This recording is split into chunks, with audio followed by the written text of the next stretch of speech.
Assalamualaikum warahmatullahi wabarakatuh. Sahabat Murojaah Channel.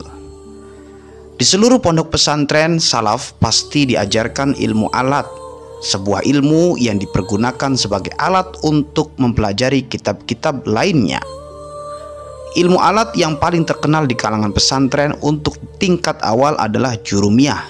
Namun, adakah yang tahu asal muasal nama jurumiyah tersebut? Adakah yang tahu kisah kitab jurumiyah pernah dilempar ke laut? Tonton video ini hingga akhir agar tidak gagal faham. Asal muasal nama jurumiyah. Al-Jurumiyah atau Jurumiyah adalah sebuah kitab kecil tentang tata bahasa Arab dari abad ke-7 Hijriah atau 13 Masehi. Kitab ini disusun oleh ahli bahasa dari Maroko yang bernama Abu Abdillah Sidi Muhammad bin Daud As-Sonhaji alias Ibnu Ajurum yang wafat pada tahun 1324 Masehi.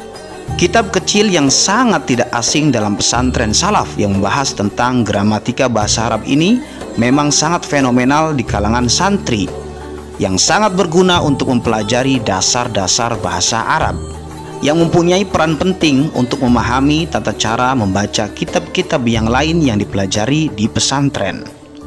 Karena di dalam kitab tersebut sudah tersusun rapih mulai dari awal bab kalam sampai akhir bab isim yang dibaca khofad, dan sangat mudah untuk dipahami bagi para santri pemula untuk melanjutkan pada ilmu alat yang lebih tinggi. Kitab Jurumiyah mempunyai dua suku kata, yaitu juru dan miyah. Juru berasal dari kata jara yang mempunyai arti berjalan atau mengalir. Sedangkan miyah berasal dari kata jamak ma'un yang mempunyai arti air yang banyak. Air yang banyak di sini diartikan sebagai sungai atau laut. Sesuai asal muasal kitab Jurumiyah ini, maka dua suku kata tersebut dijadikan satu menjadi nama Jurumiyah. Kisah kitab Jurumiyah pernah dilempar ke laut. Dalam kitab Khasyah Al-Hamidi ala Syarhil Kafrawi dikisahkan peristiwa menarik di balik lahirnya kitab Jurumiyah yang monumental dalam bidang ilmu nahwu ini.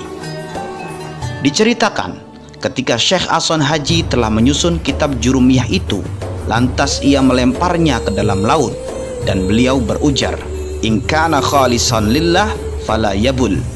Jika kitab ini murni dibuat karena Allah Ta'ala, maka ia tidak akan basah.